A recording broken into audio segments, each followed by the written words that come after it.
സർവശക്തനായ ദൈവത്തിൻ്റെ പരിശുദ്ധമായ നാമം വാഴ്ത്തപ്പെടുമാറാകട്ടെ.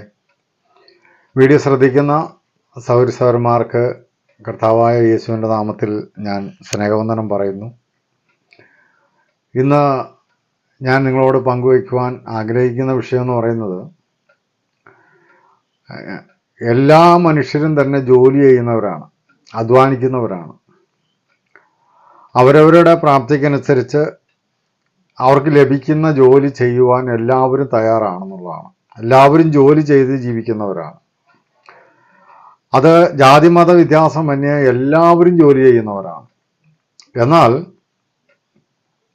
ഈ ക്രിസ്ത്യാനി എന്ന് പറയുന്ന ആ വിഭാഗത്തിൽപ്പെട്ടവർ പ്രത്യേകിച്ച് ബൈബിൾ പാരായണം ചെയ്യുകയും ബൈബിൾ അവരുടെ ജീവിതത്തിൻ്റെ, വിശ്വാസത്തിൻ്റെ, അവരുടെ ആചാരങ്ങളുടെ എല്ലാം അടിസ്ഥാനമായി അംഗീകരിക്കുകയും ചെയ്യുന്ന ക്രിസ്ത്യാനികൾ അധ്വാനിക്കുന്നതിന് പ്രത്യേകിച്ച് രണ്ട് ഉദ്ദേശങ്ങളുണ്ട് എന്നുള്ള കാര്യമാണ് ഞാൻ നിങ്ങളോട് പറയുവാൻ ആഗ്രഹിക്കുന്നത്.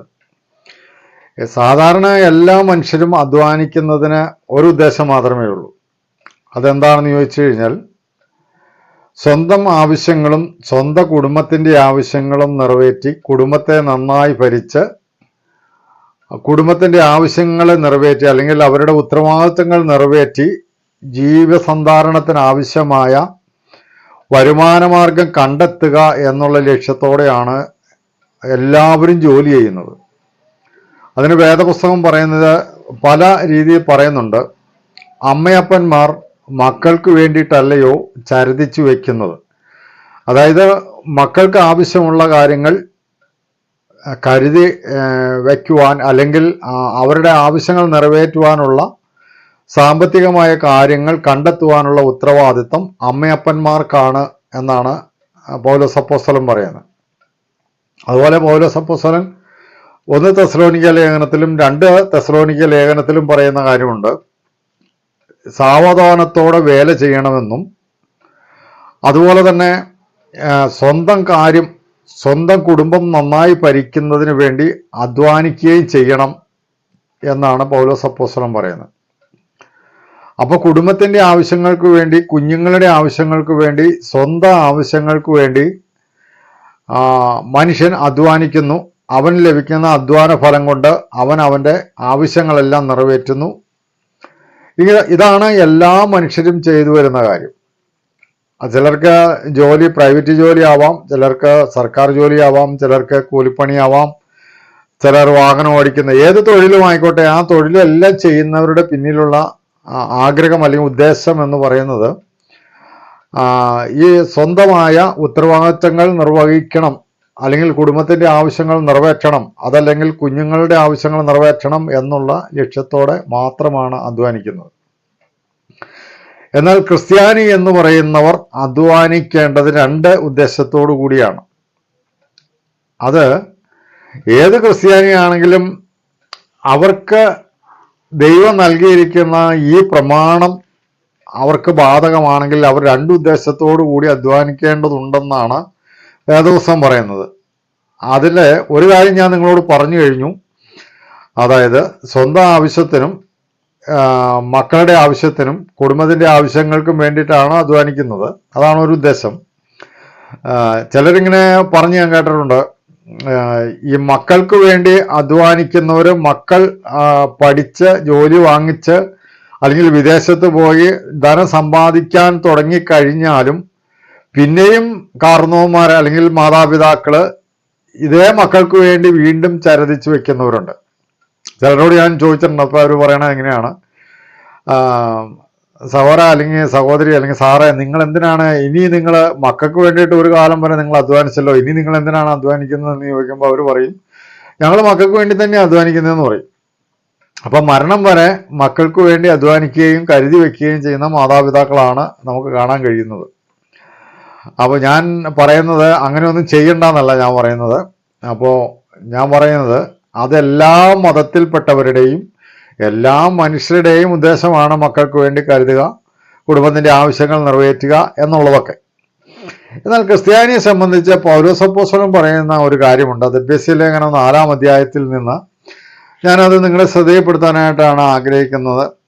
എഫെസ്യ ലേഖനം 4-ാം അധ്യായം അതിൻ്റെ 28-ാമത്തെ വാക്യത്തിൽ നമ്മളിങ്ങനെയാണ് വായിക്കുന്നത്. ഈ വാക്യമൊക്കെ സഹോദരന്മാരൊക്കെ വായിച്ചിട്ടുള്ള വാക്യമായിരിക്കാം.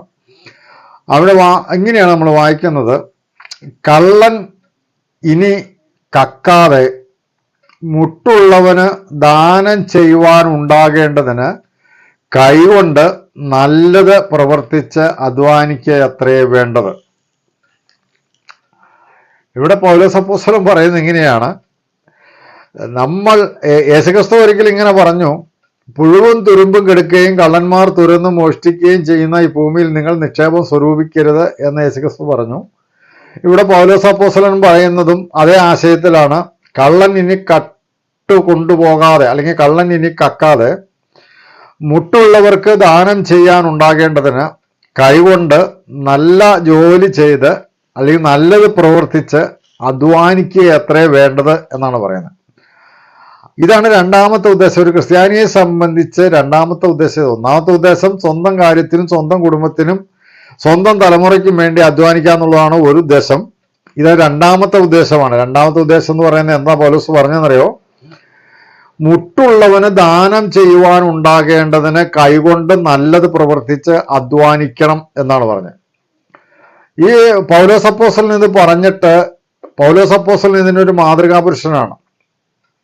അപ്പോസ്തല പ്രവൃത്തികൾ 14-ാം അധ്യായത്തിന്റെ 30 മുതലുള്ള വാക്യങ്ങൾ നമ്മൾ വായിക്കുമ്പോൾ അവിടെ നമുക്ക് ഇങ്ങനെ വായിക്കാനായിട്ട് കഴിയും: എൻ്റെ മുട്ടിനും എൻ്റെ കൂട്ടു സഹോദരന്മാരുടെ ബുദ്ധിമുട്ടിനും വേണ്ടിയിട്ട് ഞാൻ ഈ കൈകൊണ്ട് രാപകൽ അധ്വാനിച്ചു എന്നാണ് അദ്ദേഹം പറയുന്നത്. സഹോദരന്മാരെ, നിങ്ങൾ പ്രത്യേകം ശ്രദ്ധിക്കണം. പൗലോസ് അപ്പോസ്തലൻ അപ്പോസ്തല പ്രവൃത്തികളിൽ പറയുന്നത് ഇങ്ങനെയാണ്: എൻ്റെ മുട്ടിനും എൻ്റെ കൂട്ടു സഹോദരന്മാരുടെ മുട്ടിനും ഞാൻ ഈ കൈകൊണ്ട് അവരുടെ ബുദ്ധിമുട്ട് പരിഹരിക്കാൻ വേണ്ടി ഞാൻ ഈ കൈകൊണ്ട് രാപകൽ അധ്വാനിച്ചു എന്നാണ് അദ്ദേഹം പറയുന്നത്.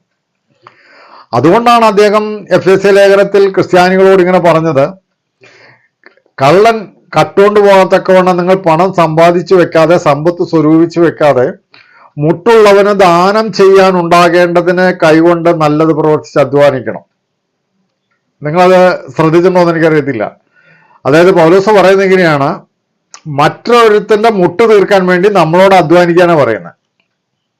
അല്ലെങ്കിൽ നമ്മുടെ കൂട്ടു സഹോദരന്മാരുടെ അല്ലെങ്കിൽ നമുക്കൊക്കെ ബുദ്ധിമുട്ടിലും പ്രയാസത്തിലുമാണ് ജീവിക്കുന്നത് എന്ന ഒരു വ്യക്തി അങ്ങനെയാണ് ജീവിക്കുന്നതെന്ന് നമ്മൾ അറിഞ്ഞു കഴിഞ്ഞാൽ അവന് വേണ്ടിയിട്ട് അവന്റെ മുട്ട് തീർക്കാൻ വേണ്ടിയിട്ട് കൂടി നമ്മളോട് അധ്വാനിക്കാനാണ് പറയുന്നത്. നമ്മുടെ കാര്യങ്ങൾക്ക് മാത്രമല്ല, ബുദ്ധിമുട്ടിലിരിക്കുന്ന സഹോദരന്റെ ബുദ്ധിമുട്ട് പരിഹരിക്കാൻ കൂടിയാണ് നമ്മളോട് അധ്വാനിക്കാൻ പറയുന്നത്. അപ്പോൾ ക്രിസ്ത്യാനി അധ്വാനിക്കുന്നതിന് 2 ഉദ്ദേശങ്ങളുണ്ട്.